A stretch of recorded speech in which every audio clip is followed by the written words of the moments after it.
big show tonight. Lisa Loeb and Dweezil Zappa. They have a new show on the Food Network, and this is what one of the critics say about the show on the Food Network. A heaping helping of cutie pies on the menu at the Food Network. That's clever.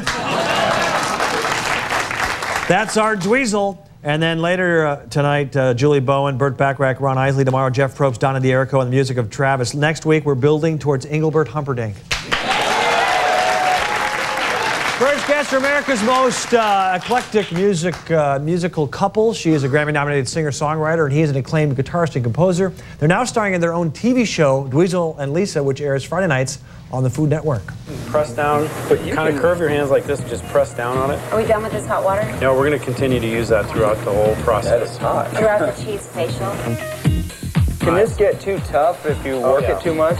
If you work it and pull it, I've seen people pull it a lot. I like minimal, you know, like to make it tender. So I'm just going to pinch one off. We're all going to be able to do one. I'm just going to show you. Yeah, you know. Please welcome Dweezil, Zappa, Lisa Loeb.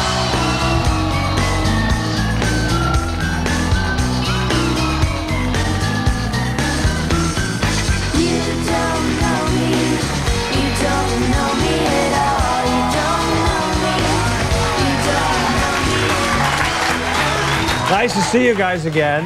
Now, I know you guys are great musicians. You have, in fact, sang "Leo Say, Are You Covered When I Need You" my first year on this network. I did. That was great. Thank you. You're gonna do it again? No, okay.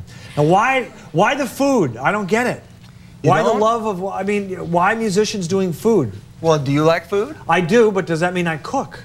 I don't know. Do you? Do you cook? I want, yes, once in a while. I'll grill a pork chop and throw garlic on there, but that's boring. So you just gave me a recipe within a second. That's Isn't a it recipe? exciting? If I cook at home, it's garlic. That's all I know. Is it garlic? Yeah. But I want to know that you do this show because you wanted to. Did you cook before this show? Yeah. Well, I mean, speaking just for my experience, my dad was on tour all the time, and we would travel a lot when we were younger. So we were exposed to a lot of different kinds of foods early on, and my mom was a really good cook, so it was something I was always interested in. When did you start cooking, Dweezil? Probably when I was 12. 12 years old. Yeah, I started watching a lot of PBS cooking shows. Now you might. Now wait.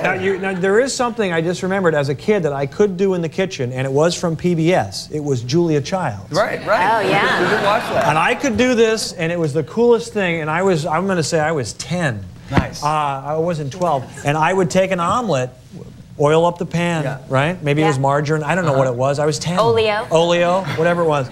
And I'd have the omelet, and I'd get the pan really hot, and then put the cheese in there, whatever, and I would go with one hand, and I'd go like this and close it up. Very nice. Yeah. And she taught me how to do that. There you go. See? Yeah. And you say you don't cook. Yeah. I used to do that. What do you guys do? We cook all the time. Yeah. I mean, you mean from Julia Childs or just in general? Just in general. We cook all the time. I like to bake a lot. Yeah. I bake pies. Isn't baking easier than cooking, or is there a difference? In some ways it's easier. No, in some ways it is easier because you follow the recipe. That's the whole point. It's like chemistry. You follow each recipe point. Yeah. Are you more experts things can on go this? wrong though with baking than with cooking. You can improvise a lot more with cooking than you can with baking. You can cover up flavors with garlic. I think I mentioned baking, earlier. Yes, you know, baking tends to end up looking a lot worse if you screw something up. Yeah, it'll be bad. Now, you guys traveled for this show, right? And what's the weirdest thing you guys saw traveling? We actually saw the weirdest thing probably here in Los Angeles. At a Korean market. At a Korean market. Yeah. Would you like to tell them? I'll set it up as to what it was. You can give the actual item. But there was a shelf, and it had 2 different manufacturers that were bringing you this item, and it was not a joke. Clearly, you know, 2 different prices. Maybe some were the Supreme version and some were I want her to say what it is. You go ahead. Go ahead. Okay, this is now. It was chicken anus. I'm a vegetarian. I guarantee you, if you grill it with garlic, it's good. Did you guys try it or buy it or just look at it and say it over and over again? I was fascinated by it because there it was in English, in print, like a yellow tag that said chicken anus. I'm like, seriously? I mean, who's buying this? And there's like big frozen bags of it. You don't want to waste any of those parts. You know, you want to use everything. And I'm sure some restaurants chop that up and do something with it. Call it calamari or what have you. Yeah. So what exactly do you do on this show? We do travel around a lot. I don't know, it's not a reality show, but it's sort of based on the reality of our lives. We travel around, we play concerts, we go eat at restaurants, we learn how to cook special things from chefs, we cook with our moms, we cook with our friends. Is this a music show as well? There's music in it. Yeah, I mean, it shows things from concerts and some. We were with Emily Salyers at her restaurant. Yeah, Emily Salyers from the Indigo Girls has a restaurant called Watershed. So we went down there and visited her restaurant. We made food with her chef, and we played guitar together. Okay. And is there anything? Is it like great food that you guys discovered that I said I'm going to eat this now for a long time, like a new dish? Both, everything. Well, I don't know for a long time, but like every time I go to Austin, I always go to the Magnolia Cafe and get gingerbread pancakes, which are incredible. So we made sure we put them on our show. Or our friend Mark Tarbell, who you saw in that clip, he's down in Arizona, and every time we're in Phoenix, we go to his restaurants, Tarbell's or Barmouche, and we eat macaroni and cheese. Because everything he makes is great. So is you guys just do this because I think it'd be fun to be a food critic because you get a free meal. Is that why you did it, just because you get free meals? No, it was really, we do have a real appreciation and enthusiasm for learning how to cook. It gave us an opportunity to have hands-on experience in the kitchen. One show we actually got to make gnocchi with the chef Gabriel Vitti in Chicago during the dinner rush, and we didn't realize that it's about almost 200 degrees in a really hot kitchen when they're really working on the line. It's hideously hot in there. They're working hard. Gnocchi. I can't eat that stuff anymore. It's all carbs. Oh, I eat carbs. Yeah. You should eat everything. You need lean stuff like the ani, the chicken. We're gonna come back, play 5 questions with Dweezil.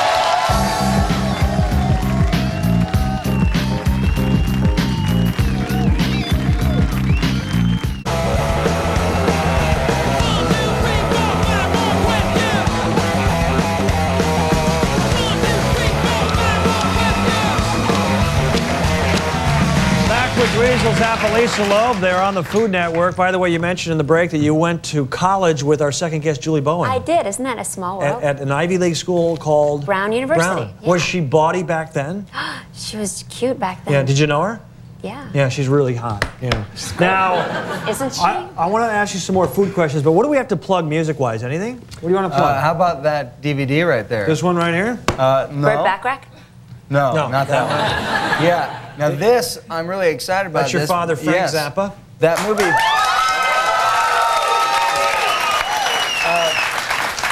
This movie came out in 1978 and played only in New York. It's a Halloween concert, and it's from one of the best periods of my dad's music, but it's now finally on DVD, and so now everyone can see it. It's great. Cool. It's really cool. What about you? This is a children's record I made with my freshman roommate from Brown, Elizabeth Mitchell. She has a band called Ida, and she's been making kids' records. And this is a little book with the record in it, which is only available at Barnes & Noble now, but in a couple months it'll be available everywhere. You go. You guys are doing it, Can I ask you another food before we get to 5? What's your favorite? Do you guys have a favorite dessert of all time? Dessert? Oh my gosh. Yeah, you know, we had one. You'll like this. It's easy for you to make too. Yeah. We had it in Japan. Yeah, we were in Osaka in Japan, and there was a dessert that the Spiral Don't fight on national TV. He told us to order, fight on that. I think they're arguing. He told us to order this. No. He told us to order this thing called honey toast. Honey toast. So we ordered it, and this thing came out. It was It was like a building. Huge. It was a building on a plate. It was a loaf of white bread. Yeah. Hollowed out on its side. Yeah. Filled with filled with butter. Ooh. Scoops of ice cream. Oh yeah. And then honey all over. That sounds great. I love ice cream. That sounds great. And a loaf of white bread. If you have fried like flour doughy stuff, so good. Yeah, because at the end of the day, when you go out to a restaurant, the best dessert is hot apple pie with a scoop of ice cream, and that's a variation of it right there. Yes. You know? So good. Time for 5 questions. Here we go.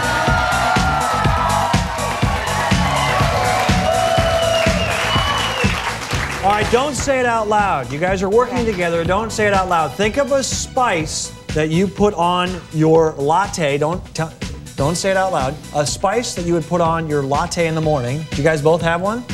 I don't drink coffee. But okay, well. I drink cappuccinos. Okay, you got it? Mm-hmm. Okay, now think of a second one.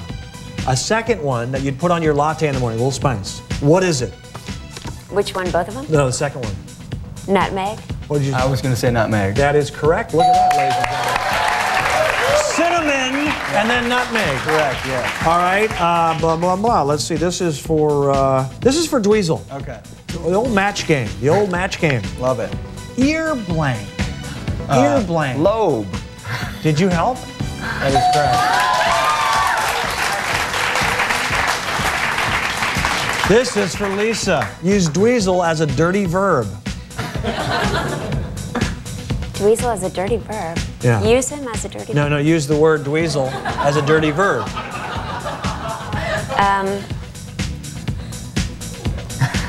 You know, late at night I got home and I, whatever. And I dweeziled all night? Okay, that's fine. That'll suffice. People from Brown don't like to use dirty verbs. Yeah, I'm very PC. Number 4, this is a video one. They both made earlier 25-yard field goals. Mm-hmm. Can either Goldie or Gibby make a 30-yard field goal? We're going to go to tape. Can either of them make one? Yeah, Gibby did. You think this is a new one? Earlier they were 25. Earlier. Yeah, now they're going to 30. We have not seen this yet. You think? Do we have to choose which one, or just whether either can? Yes. I think yes. Actually, I think no. Okay, let's find out. Here we go. Yes and no. This is Goldie from 30. Okay? Okay. The answer is no. Why? Lisa is right. Finally, 10 seconds on the clock. This is rapid fire. Besides yourselves, name 3 other celebrity couples in 10 seconds. Tell me when you're ready. Go. Ben and J-Lo, Okay. David Duchovny, Tay Leone. Right. How about some? Come on. How about Amit and Selma? Amit and Selma, my brother just got married. Oh, J-Lo doesn't count because they're broken up. What do you now? think? We're going to say no. They just broke up. We can't accept that. Did they really? Yeah, apparently. They could be together by now. Who knows? Who knows? We're on the pulse here. Excuse me for spitting. All right, Dweezil and Lisa, the show, Friday nights on the Food Network. Great to see you two again. Thank That you. was fun. All right? Thank you. That was good. We'll be right back with Julie Bowen.